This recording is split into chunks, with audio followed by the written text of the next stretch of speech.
Pada sore hari ini Ngerso Dalem ngersakan berdialog bersama dengan semua pelaku-pelaku yang berkaitan dengan kondisi-kondisi seperti ini. Yang jelas kebijakannya DIY, kalau di WhatsApp, kemudian di medsos, kemudian banyak yang mengatakan kalau DIY ini kenapa tidak bersikap apa-apa. Saya selaku PLT Dinas Pendidikan sudah sampai tidak bisa lagi membaca, menghitung tentang keterlambatannya pemerintah mengantisipasi, sehingga kita tetap bertahan pada mekanisme pemerintahan yang kita pakai. Sehingga kita pun matur pada Ngerso Dalem bahwa kalau kementerian semua banyak yang memberikan arahan kepada OPD-nya masing-masing, itu jelas salah. Satu yang tadi pagi saya catat betul dan masih merinding kalau saya perhatikan adalah, Bang, kalau mengambil kebijaksanaan itu jangan karena berkuasa. Wah, itu pukulan betul. Mungkin kalau Pak Umar tertawa karena paginya saya sudah menulis tentang kebijakan pendidikan yang ada kalimat yang tidak termuat di sana, bahwa kita menunggu keputusan dari Bapak Sekda tentang edaran itu. Itu tidak dimuat, kesannya bahwa saya mendahului, sehingga saya sangat terpengaruh pada pendapat beliau. Kalau mengambil keputusan itu jangan karena berkuasa, pertimbangkan betul. Nah, sehingga beliau pun kemudian memerintahkan pada hari ini kita berkumpul. Sebenarnya apa sih yang sudah terjadi pada konteks sekarang ini? Bagaimana sih sebenarnya virus corona itu? Kalau kemarin disampaikan di Pratimosono, virus corona itu sebagai contoh, kalau kemarin itu yang hadir sekarang ini pun saya pikir juga pernah dicokot nyamuk demam berdarah. Tapi kenapa tidak kena DB? Karena kita punya daya tahan. Nah, tapi itu yang ahli tentu nanti Dinas Kesehatan. Nah, kesempatan ini Ngerso Dalem kepingin sekali berdialog dengan semua pelaku-pelaku, terutama kira-kira dampak ekonomi yang sudah langsung mempengaruhi kayak apa. Kita saksikan ada hadir dari PHRI, dari Mangunan juga terima kasih hadir. Tadi kalau Gojek tadi Pak Ipung mengatakan, pripun Mangunan Pak Ipung? Alhamdulillah Pak, pripun? Memeduk oke. Ya kenapa ya? Itulah dialog-dialog seperti itu yang nampaknya akan menjadikan kebijakan apa yang paling tepat untuk kemudian kita ambil dengan tidak mengabaikan informasi tentang kesehatan. Barangkali kalau diizinkan Ngerso Dalem, mungkin Ibu Pembayun yang pertama kali akan membicarakan persoalan ini, sekitar apa sih dan bagaimana corona itu gitu. Apakah, kalau saya jelas takut, itu yang pengakuan jujur, saya takut. Karena kalau saya bilang tidak takut, saya takut diincim sama virusnya. Ya, kalau yang tidak takut itu mesti diincim. Nah, saya terima takut sehingga tidak diincim. Monggo Bu Pembayun, kami persilahkan. Saya singkat saja ingin matur bahwa sampai hari ini Bapak Ibu mungkin juga bisa melihat di webnya Pemda atau di info yang sudah dikeluarkan oleh Pemda DIY. Jadi total data pasien dalam pengawasan. Jadi kalau pasien dalam pengawasan ini artinya yang bersangkutan memang sudah terjangkit oleh virus corona. Sebanyak 24 orang di wilayah DIY. Dari 24 yang terperiksa ini Bapak Ibu, maka bisa kami sampaikan 14 orang itu hasilnya negatif. Kemudian yang 8 orang masih di dalam perawatan. Tapi dari 8 orang ini juga sebenarnya ditambah 2 yang positif. Nah, yang 2 positif ini Bapak Ibu kami haturkan bahwa ini bukan dari lokal, bukan dari daerah istimewa Yogyakarta. 2 pasien ini mendapatkan virus ini dari luar DIY. Oleh karena itu, kalau informasinya apa betul di DIY itu zona merah, bukan. Zona merah itu adalah pada wilayah di mana ada pasien positif tetapi dari lokal. Nah, yang berikutnya Bapak Ibu, di tampilan di dalam informasi oleh Diskominfo memang ada titik-titik yang kami sampaikan, itu adalah mengakomodir kebutuhan atau pertanyaan dari masyarakat, di mana saja toh adanya pasien-pasien corona. Kalau di dalam tampilan itu ada titik merah, sebenarnya itu bukan zona merah, tapi itu titik di mana pasien berada dengan hasil yang positif. Mengaten yang bisa kami haturkan Bapak Ibu sekalian, matur nuwun. Baik, terima kasih Bu Pembayun yang memberikan informasinya, ya supaya tidak salah nanti yang titik merahnya itu diganti warnanya sehingga tidak terkesan zona merah gitu ya, Pak Roni nanti yang mengganti itu. Baik, itu informasi sedikit serta hal-hal yang berkaitan dengan kondisi terkini di DIY tentang corona itu. Nanti materi-materi ini yang mohon dapat menjadikan diskusi kita menarik, sehingga nanti dari pihak RI, Asita, UKM dan yang lain bisa memberikan masukannya. Sebelumnya saya ingin sekali mendengar dari BI untuk memberikan situasi di DIY bagaimana Bapak kira-kira. Secara global memang VCOD ini, virus corona ini dampaknya sudah terasa. Jadi global, nasional, tentu saja kita juga tidak bisa mengatakan tidak terasa ke daerah. Kita bisa melihat di DIY yang kebetulan kita itu ekonominya sangat ditunjang oleh pariwisata, itu sangat mempengaruhi karena sifat dari orang itu kan selalu mencari yang aman begitu. Nah, ketika ada isu-isu itu, nah ini tentu saja akan mempengaruhi. Pariwisata itu sangat banyak ikutannya. Bukan semata-mata hanya orang datang atau tidak datang, tetapi mempengaruhi ke berbagai sektor. Nah, Bapak Ibu, kalau kami amati memang akan ada pengaruh. Proyeksi kami ini akan mempengaruhi. Namun kami melihat, masih banyak sekali di Jogja ini, di DIY maksud kami, hal-hal yang bisa membuat kita tetap bisa melewati masa-masa ini.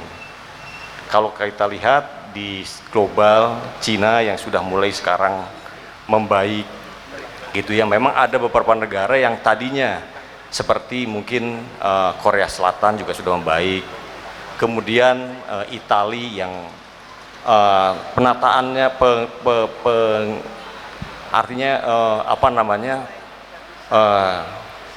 yang dilakukan oleh pemerintahnya mungkin berbeda dengan yang lain, ternyata hasilnya agak lebih tidak sebagus yang dilakukan oleh Korea Selatan.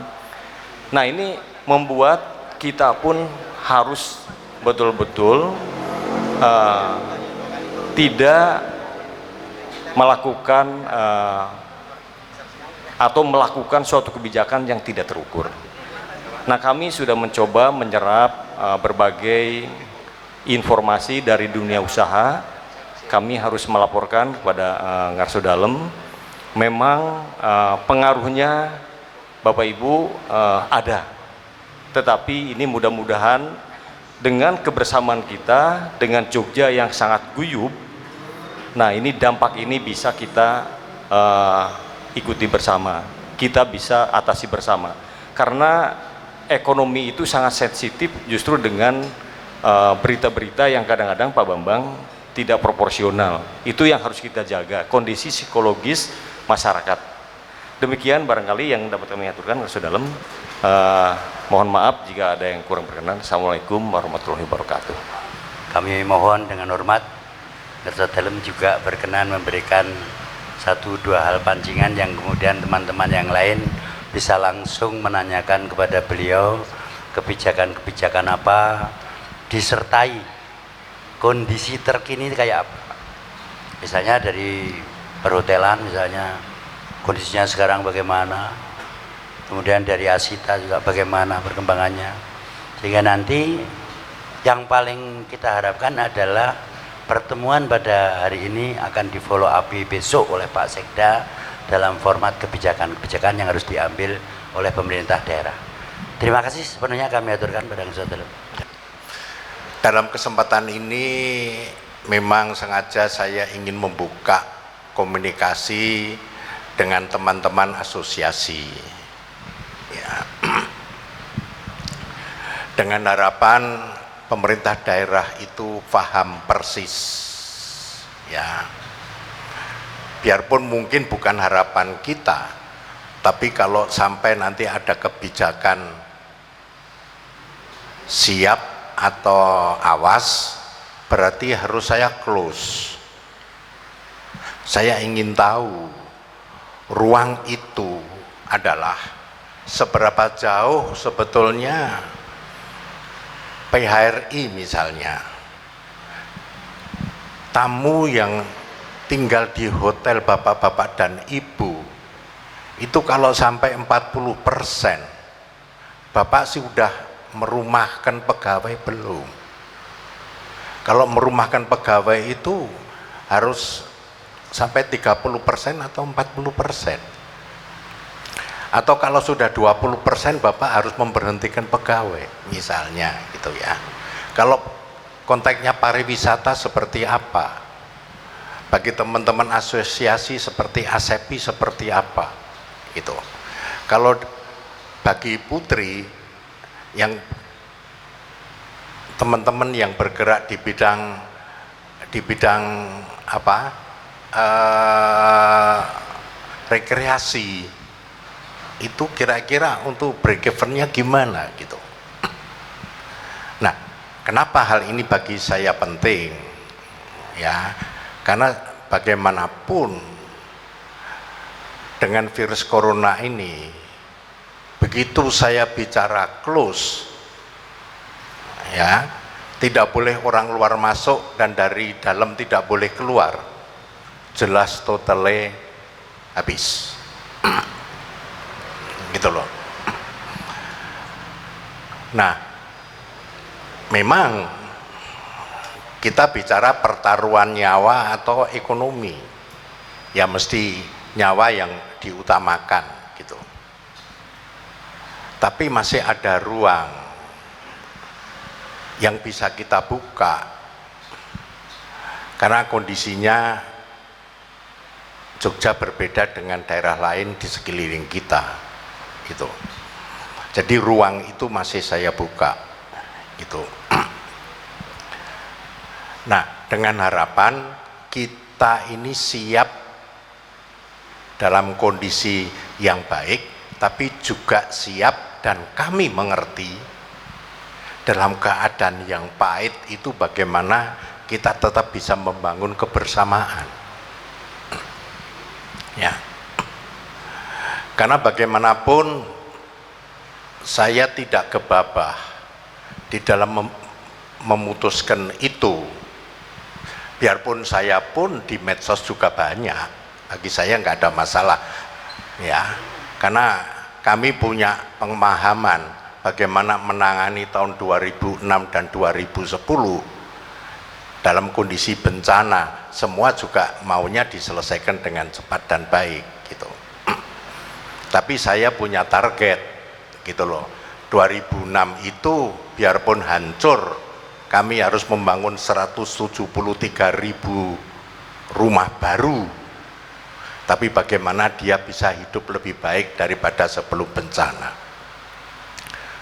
2010 pun demikian, bagaimana yang rumahnya hancur itu harus hidup lebih baik daripada sebelumnya. Kalau dia hidupnya lebih miskin, ya percuma, berarti masyarakat tidak pernah berubah, gitu.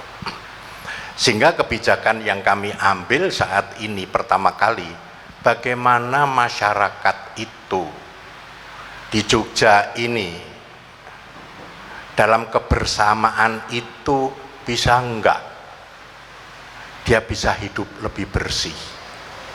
Itu bagi saya sangat penting gitu. Karena apa artinya kebijakan kalau masyarakat pun tidak pernah tahu dan paham harus berbuat apa dengan kebijakan itu. Ya paling mudah itu saya mengatakan semua tidak boleh. Orang luar tidak boleh masuk, yang di dalam tidak boleh keluar. Itu paling mudah gitu. Tapi menurut pendapat saya dari pengalaman yang ada itu, saya tidak mau membodohkan masyarakat saya gitu. Saya memang bisa menentukan apapun, tapi harapan saya menentukan apapun itu harus mengamankan rakyat saya, masyarakat saya gitu. Dalam arti apa? Masyarakat harus siap menjadi subjek, bukan objek kekuasaan. Itu aja. Ya, saya harus cari pilihan-pilihan. Masyarakat Jogja harus paham yang dimaksud hidup bersih. Ya, cuci tangan dan sebagainya. Demikian juga bagi bapak-bapak dan ibu yang bergerak di bidang wisata, di bidang UMKM dan sebagainya itu. Merasa terlindungi, tapi tidak mengurangi dari kebijakan yang ada untuk bersama-sama menderita, ya sama-sama menderita gitu. Ya, jangan sampai masyarakat itu merasa ada keputusan kepala daerah tapi tidak paham apa yang harus dilakukan. Jadi sebelum saya mengambil langkah, saya ingin mendengar bagaimana dengan turisme orang yang berkunjung ke Jogja pasti menurun. Ya, berarti yang akan tinggal di hotel akan berkurang. Saya ingin bagaimana dari PHRI Asita itu punya pandangan apa yang harus saya lakukan gitu loh, sebelum kebijakan itu kita keluarkan. Besok siang pun kami akan bertemu ya dengan Bupati Wali Kota maupun Kepala Dinas Pendidikan. Hari ini sudah keluar dari pernyataan pejabat Kepala Dinas Pendidikan, karena dia yang harus mempersiapkan. Ya. Tapi kalau itu di kita bukan pengertian libur, tapi mereka itu berada di rumah dengan online, betul tidak? Dia berada di rumah dan memang pendidikan di rumah itu berjalan. Bukan dia pergi untuk berwisata dan merasa itu hari libur. Kalau seperti ini kita berarti apa? Tidak pernah bisa menyelesaikan bagaimana memisahkan kerumunan orang. Gitu loh. Nah, kami ingin warga masyarakat Jogja ini siap dulu. Kalau nanti ada kebijakan apapun, ya memang sudah paham kebijakan seperti itu ya, karena begitu kita bicara siap berarti apa? Saya dengan sebelah saya Bapak Ketua ini harus punya jarak 1 meter. Bisa enggak Bapak warung atau rumah makan itu harus yang akan makan itu minimal punya jarak 1 meter. Kalau kita antri mau naik bis, naik kereta api, harus juga punya jarak 1 meter. Tidak empet-empetan, seperti yang kita lihat, biarpun sudah di-close, seperti MRT yang di Jakarta, itu antri, iya, tapi antri dia tidak sadar, bahwa dia tetap antrinya itu tanpa jarak 1 meter. Gitu. Berarti apa? Masyarakatnya tidak pernah dipersiapkan untuk itu, gitu loh. Nah, jadi saya mengatakan siap itu awas, apalagi awas. Berarti sudah yang dari luar tidak boleh masuk, yang dari dalam tidak boleh keluar. Tapi antri tetap seperti biasanya aja. Makan di rumah makan tetap biasanya saja. Berarti apa? Saya tidak pernah menyiapkan masyarakat bagaimana menghindari untuk virus corona. Di Korea, ya, begitu di close, dia di rumah makan, ya sudah, kiri kanannya dikasih tanda merah kursinya, berarti tidak boleh duduk. Berarti hanya saya yang bisa makan. Kiri kanan saya kursinya kosong karena dikasih list seperti line gitu merah gitu. Berarti tidak bisa duduk. Gitu. Begitu antri, saya berada di garis yang sudah ditentukan oleh pemerintah. Berarti belakang saya dengan muka saya selisihnya 1 meter minimal. Belakang saya 1 meter. Antrinya begitu. Supaya virus ini tidak bisa menular pada orang lain. Begini-begini ini kita tidak pernah dipersiapkan. Kita harus siap untuk itu. Makanya kebijakan itu bagi saya bertahap. Supaya masyarakat sendiri sadar untuk menjaga kesehatan bagi dirinya sendiri dan keluarganya.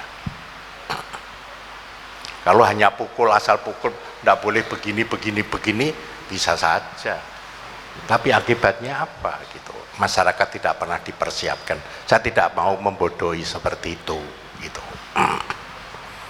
Jadi itu yang akan saya ingin dengar dari bapak-bapak dan ibu, ya kan, punya konsekuensi makin menurun di dalam perkembangan,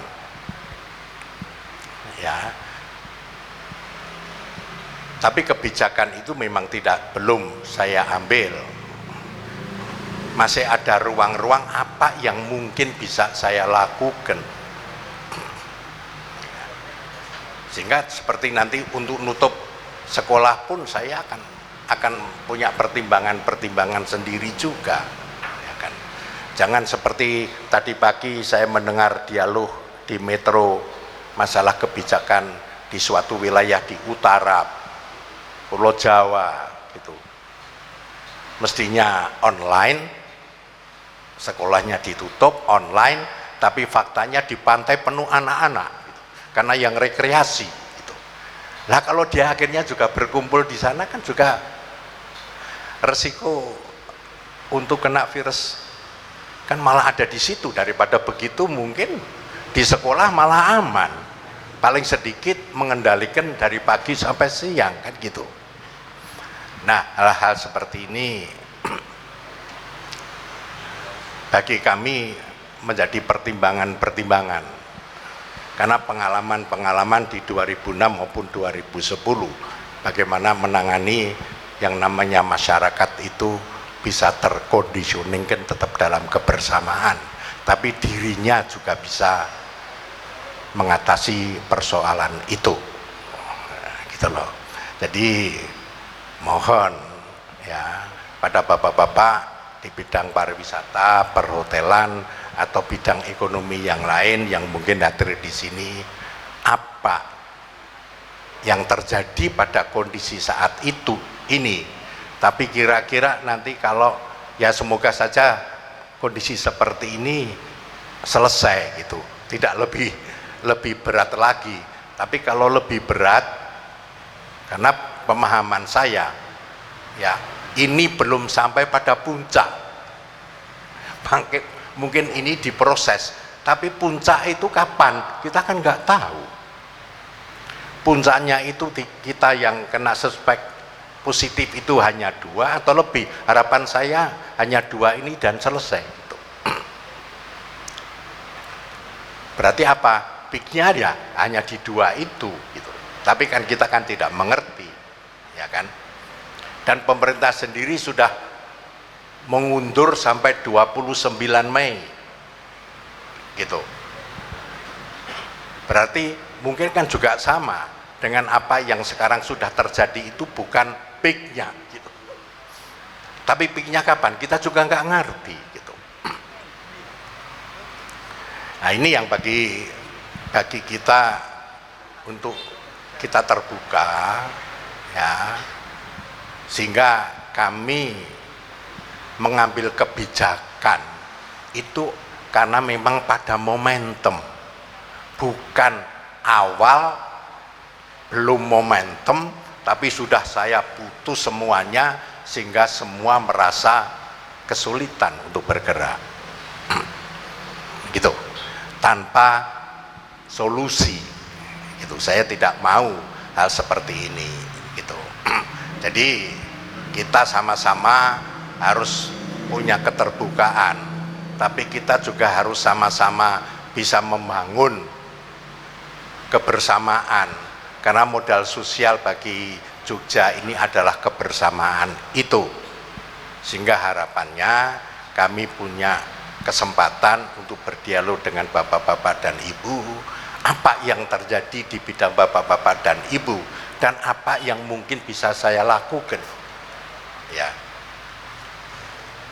jelas akan berkurang orang tinggal, tapi apa yang bisa kita lakukan ya, biarpun mungkin pemerintah sudah memberikan diskon 30% ya, 30% gitu loh. Tapi bagi penerbangan kan gitu ya kan, bukan yang kita nikmati, tapi bagi mereka yang datang ke Jogja dapat korting 30% gitu. Tapi apa yang bisa kita lakukan untuk membantu di hotel maupun di travel bureau misalnya gitu. Ini semua saya ingin kita bisa dialog di sini. Tapi mungkin tidak ada keputusan langkah-langkah saat ini gitu loh. Karena ini perlu juga kita konekkan dengan kepentingan-kepentingan yang lain di dalam kondisi siapa tahu peristiwa saat ini juga bisa selesai untuk Jogja, tapi juga bisa meningkat. Paling sedikit kita sudah bisa mengantisipasi. Saya kira itu saja yang bisa saya sampaikan secara garis besar ya. Kami tetap serius untuk menangani virus corona, tapi ada tahapan-tahapan yang saya tidak mau masyarakat Jogja ini tidak siap, tapi kita tidak, karena pemerintah daerah tidak pernah mempersiapkan diri untuk warga masyarakatnya. Itu yang saya tidak mau.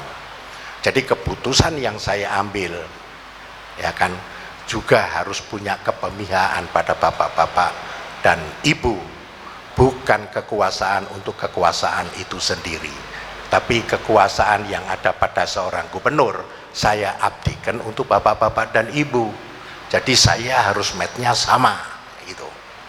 Jangan saya maunya saya sendiri karena merasa berkuasa. Bagi saya bukan itu tujuannya untuk mengatasi virus corona, tapi bagaimana kesadaran warga masyarakat Jogja untuk tetap sehat itu, tidak nyuci tangan, berada di rumah, biarpun nanti para pelajar itu kita bebaskan untuk online dari rumah, tidak pernah masuk sekolah, tapi tetap dia ada di rumah, bukan untuk bertamasya gitu.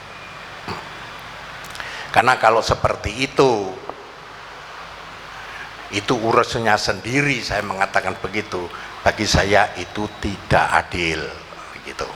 Itu bukan keadilan untuk menjaga warga. Saya kira itu saja, terima kasih. Demikian yang disampaikan dalam dua hal yang kita catat. Persoalan kebijakan itu bukan kaitannya dengan kekuasaan, dan yang kedua, kebijakan itu tidak susah, tapi yang susah adalah masyarakat harus memahami makna kebijaksanaan itu.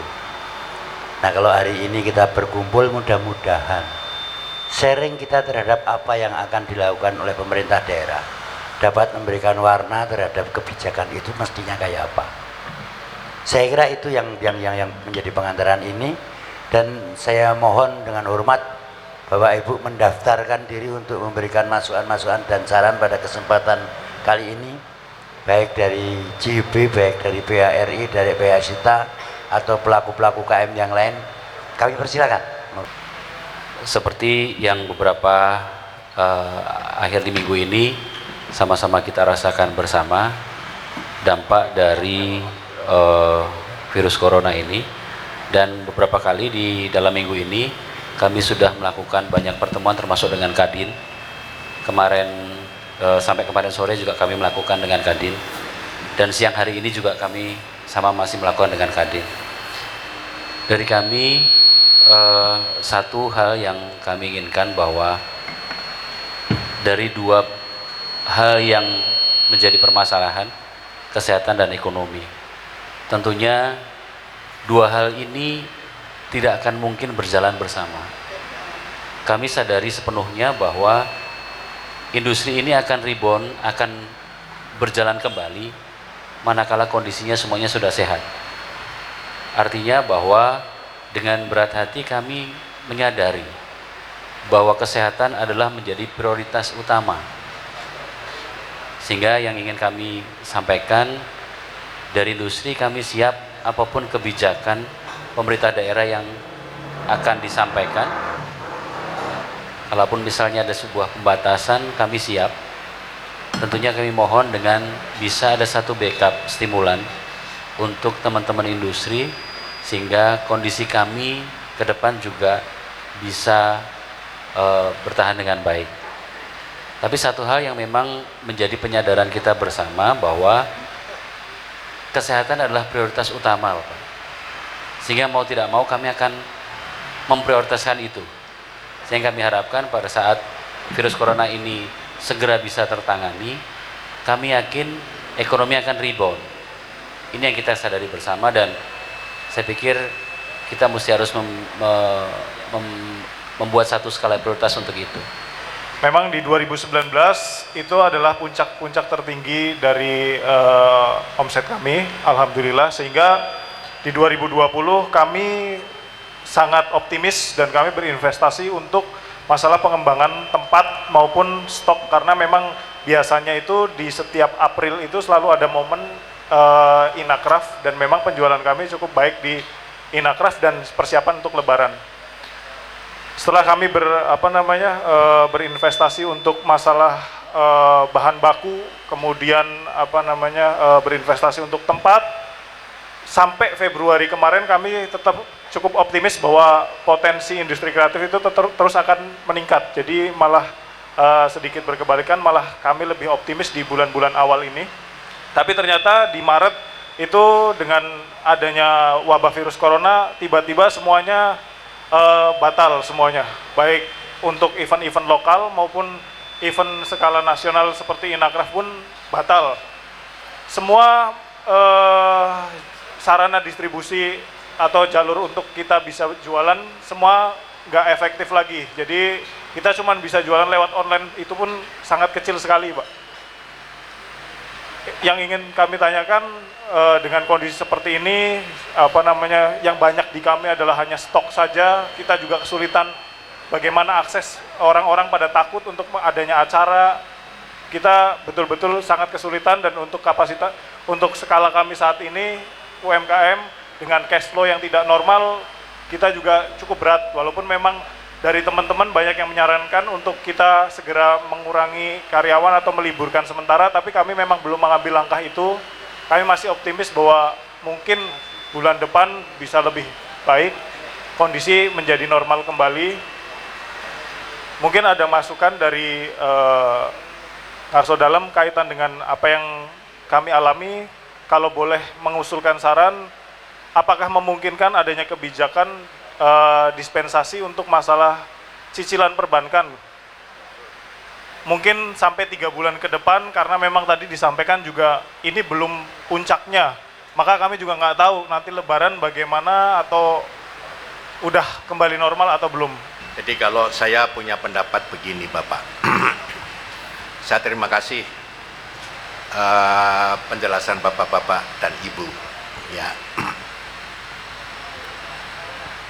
bagaimanapun juga akibat dari corona itu tidak hanya kesehatan, ya ekonomi dan sebagainya. Akhirnya sebetulnya hanya alasannya beda aja. Kalau dulu gempa bumi sama Merapi meletus, sekarang corona. Tapi implikasinya sebetulnya sama aja. Keselamatan orang, tapi juga menyangkut masalah-masalah ekonomi, masalah-masalah yang lain yang berkaitan dengan itu gitu. Jadi akhirnya sebetulnya penyelesaiannya juga sama gitu. Ya saya kebijakannya lain sendiri nggak ada masalah, saya bilang gitu. Tapi saya ngemong rasa masyarakatnya saja, saya bilang gitu aja. Jadi kalau saya begini Bapak, saya mohon dari awal ya, baik itu yang kuliner, itu yang PHRI, yang itu Asita, yang itu kuliner maupun UMKM yang punya hubungan dengan perbankan atau mungkin pinjaman itu pada konteks yang berbeda ya, tolong mulai sekarang itu diinventarisasi. Perusahaannya apa, punya utang berapa, tapi bukan utang yang lain, bukan karena corona dimasukkan itu.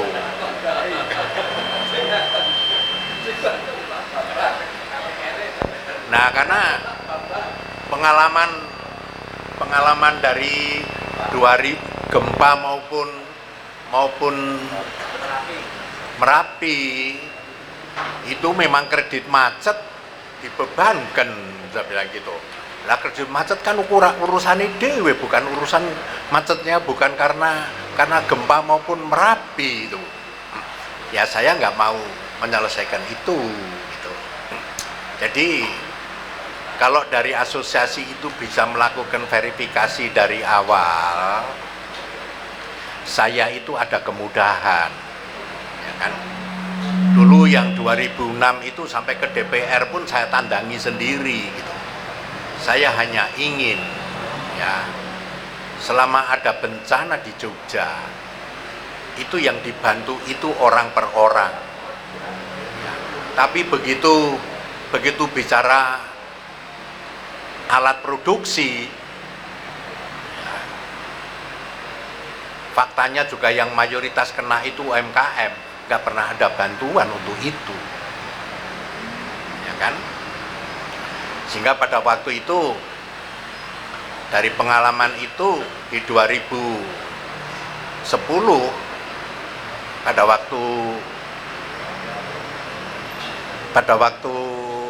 Merapi ya, itu pun kami menyelesaikan 3 tahun mestinya berupa bantuan dari departemen, dari perbankan dan sebagainya ya kan. Saya nggak mau dengan pengalaman 2006, saya minta ini menjadi keputusan presiden gitu loh, supaya ada kepastian pada waktu itu ya. Itu 2010 pun keputusan presiden, karena rembugan kita juga dengan Departemen Keuangan sama Bappenas. Tahun pertama 2011 ini, 2012 ini, 2013 ini ya kan. Tapi 2011 keluar, 2012 nggak ada yang anggarkan lagi gitu. 2013 juga nggak ada yang anggarkan lagi gitu di departemen itu, biarpun itu keputusan presiden gitu, ditandatangani presiden gitu. Nah pada waktu 2012 saya tunggu sampai bulan Desember, awal Desember sudah jelas mau habis anggaran 2012, tetap tahap kedua itu nggak ada.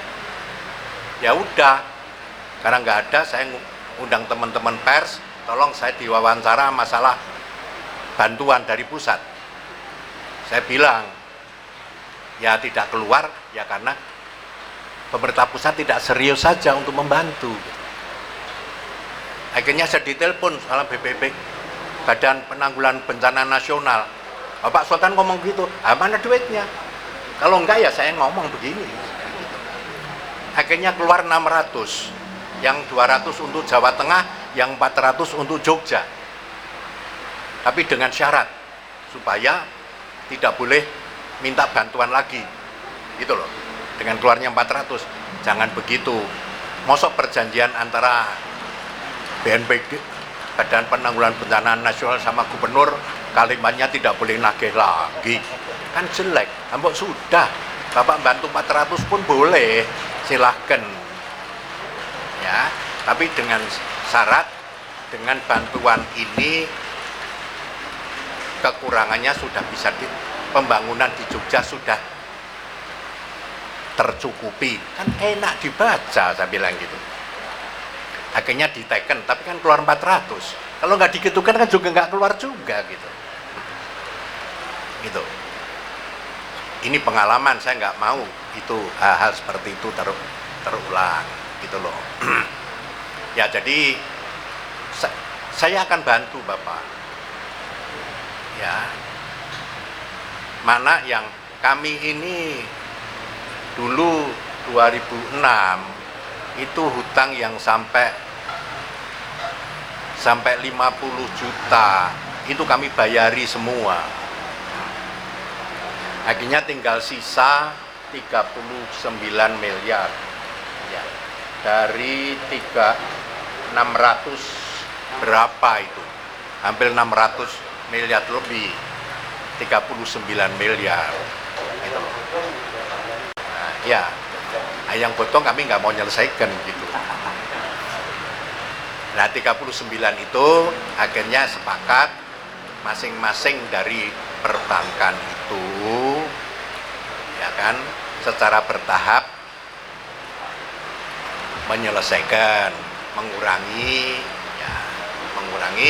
karena komisarisnya tidak mau menandatangani karena itu duitnya negara, takut kalau nanti menyetujui diputihkan nanti dia urusan dengan KPK kan gitu.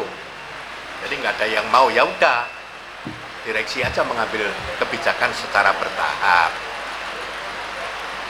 Ya, tapi harapan saya nanti hal seperti ini kita sama-sama ya kita akan melakukan verifikasi, tapi kalau dari asosiasi ini sudah bisa mendata, itu bagi saya lebih mudah daripada nanti ketokenggon baru mendata sudah kesulitan gitu loh. Nanti terlalu lama gitu loh, terlalu lama ya, sehingga nanti menyelesaikannya juga mundur-mundur gitu. Nah pada waktu itu ya memang punya pengalaman karena bencana, bagaimana mungkin dia punya aset sudah dipegang perbankan tapi tidak bisa mengasih tambahan kredit lagi, biarpun mungkin asetnya harganya lebih tinggi karena pinjemnya hanya kecil, tapi juga perbankan tidak mau kan gitu. Nah, sehingga di beberapa rumah ya kan dipasangi ini dalam penguasaan perbankan ini, itu kan saya potretin semua Bapak, saya potretin ya, pada waktu perbankan datang ya saya bilang perbankan paling tidak manusiawi sendiri, lainnya bantu malah Bapak nagih. Yang jelas alat produksinya itu hancur, tidak ditambahi, gimana mungkin akan bisa bangun? Ya kan? Ya sudah, Bapak bisa enggak, kami enggak. Ya enggak mungkin Bapak mengatakan enggak, wong saya punya fotonya semua. Ya kan? Ya sekarang hanya masalahnya hanya satu, Bapak diam berani enggak? Kalau enggak, ini saya buka ke pers. Kan saya gitu kan. Ya enggak berani ya dia. Ya sudah, ini sedang saya proses, Bapak diam aja gitu. Tapi akhirnya selesai gitu loh. Ya, jadi saya mohon data itu lebih awal bisa diikuti. Nah, nanti bisa kita selesaikan bersama. Enggak akan, bapak-bapak, ibu-ibu saya tinggal enggak akan. Saya akan tetap bersama bapak sama ibu. Ya.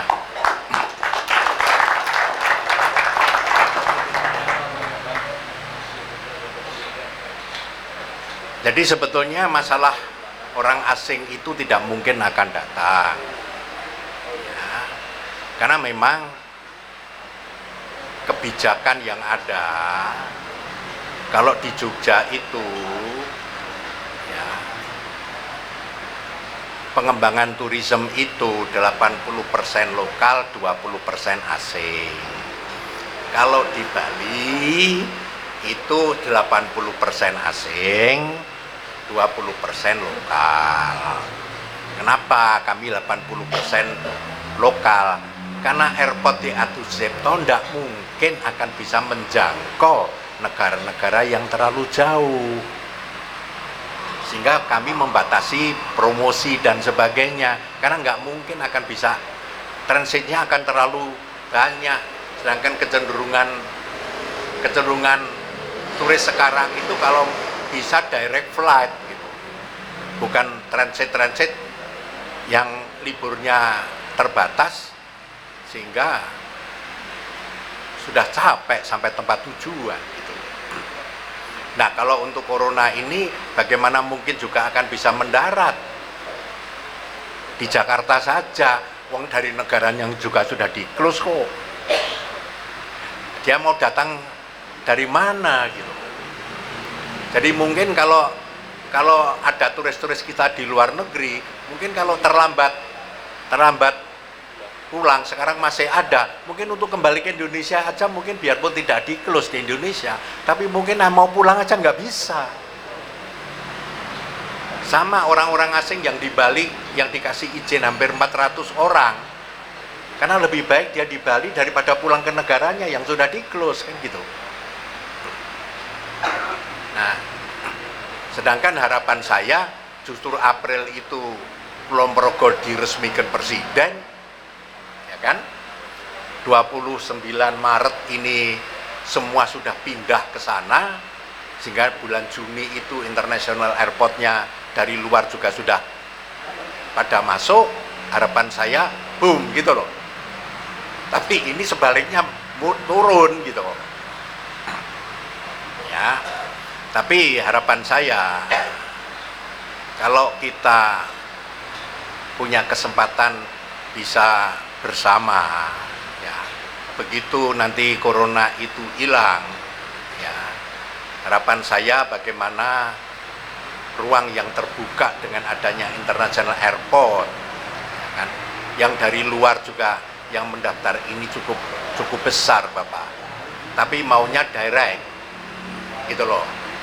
Biarpun dia transit di wilayah Qatar maupun Emirates gitu, tapi dia tidak maunya lewat Singapura, tapi langsung direct bisa ke Jogja kan gitu. Ya, saya berharap juga Jogja ini jangan hanya jadi tujuan, tapi juga bisa tempat transit, biarpun transit juga bisa nurunkan penumpang maupun menerima penumpang dari Jogja gitu loh. Jadi kita terbuka gitu. Dengan harapan itu, harapan saya tumbuh itu akan lebih cepat gitu. Ya monggo nanti tolong data-data Bapak siapkan. Jadi nanti kalau kondisinya sudah memungkinkan, mari kita sama-sama untuk membahas itu dan bagaimana kita harus melangkah. Monggo silakan. Kita punya pengalaman 2006 maupun 2010 gitu. Jadi harapan saya bagaimana Bapak nanti juga bisa tumbuh jauh lebih baik daripada sebelumnya. Itu harus ditarget. Kalau enggak, ya percuma. Sudah ada international airport dan sebagainya, malah kondisinya malah lebih jelek daripada sebelumnya gitu. Kan jadi malah aneh gitu. Mari kita sama-sama gitu.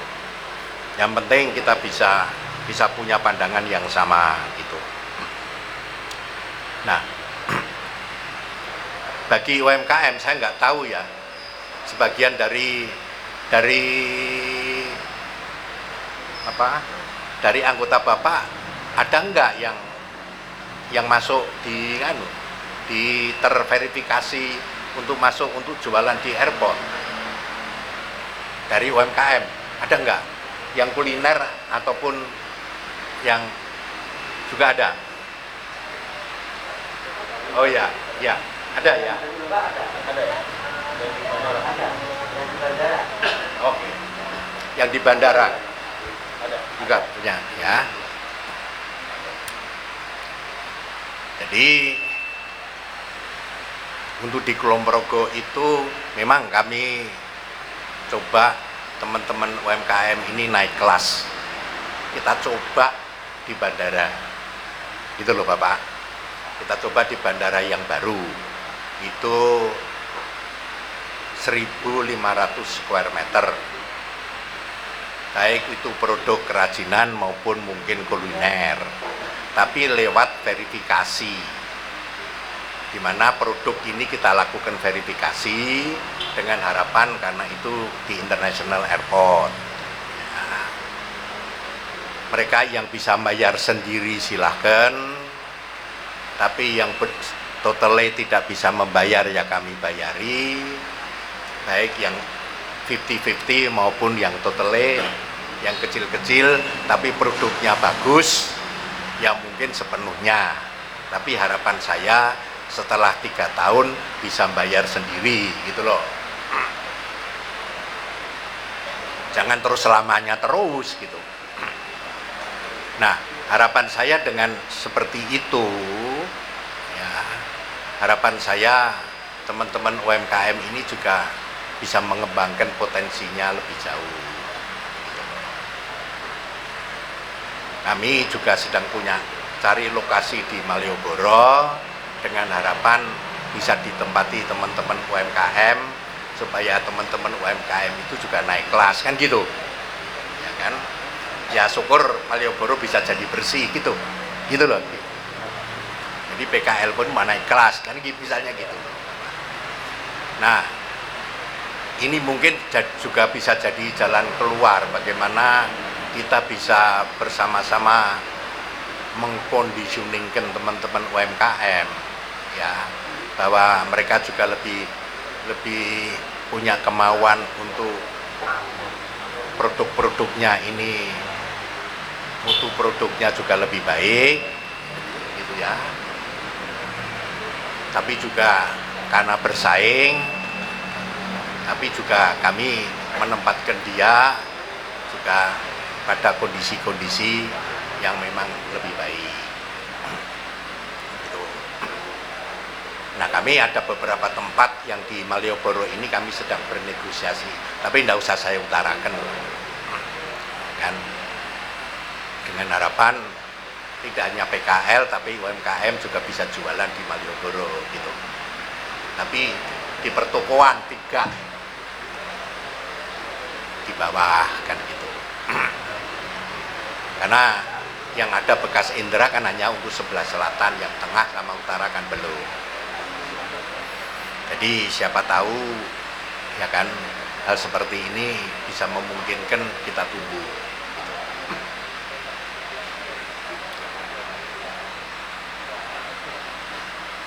Kalau menyangkut masalah pajak mungkin saya susah ya Bapak.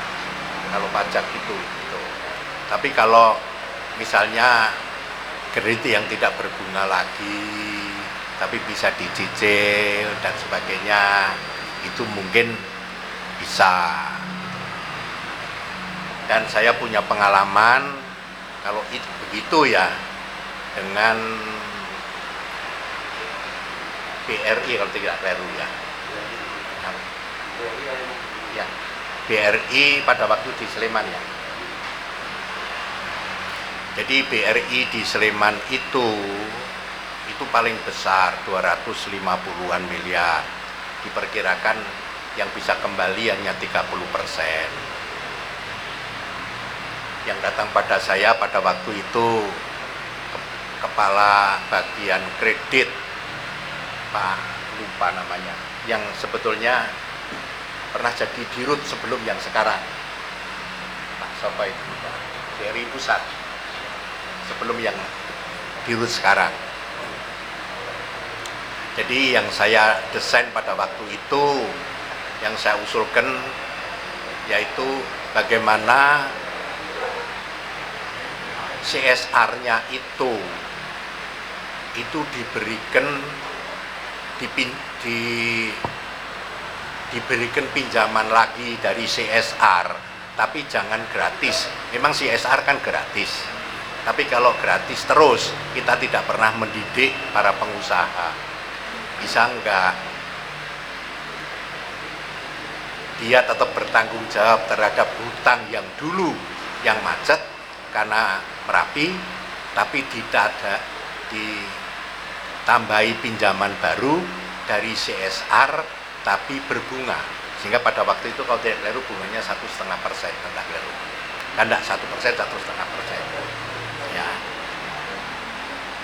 Dari CSR itu berbunga, dia tetap menanggung yang lama, tapi juga kalau alat produksi itu baru bisa diselesaikan dalam waktu 3 bulan, bisa enggak dengan CSR dari bank itu untuk memberikan living cost ya, kepada nasabah itu, supaya nanti makannya tidak ambil dari pinjaman, kan gitu. Tapi itu ternyata disetujui pada waktu itu sama Pak siapa yang dirut PLN itu, Pak Basir, disetujui. Tapi Pak Basir mengatakan saya setuju tapi dengan syarat. Apa syaratnya? Pak Sultan sendiri yang harus nyerahkan pada nasabah di Kaliurang sana gitu. Ya sudah, saya sanggupi gitu. Sehingga pada waktu itu saya yang nyerahkan gitu. Tapi pakai living cost 1 juta sebulan, jadi ditambah 3 juta pinjaman plus 3 juta living cost.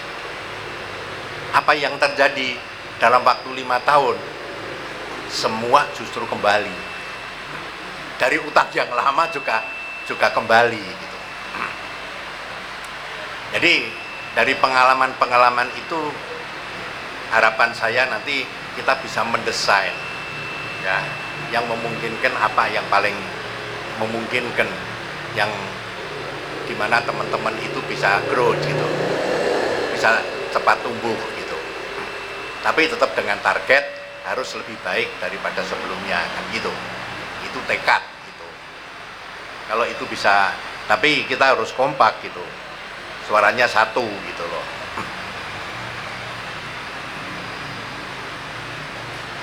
Ini sudah maghrib belum? Ya saya kira itu saja ya.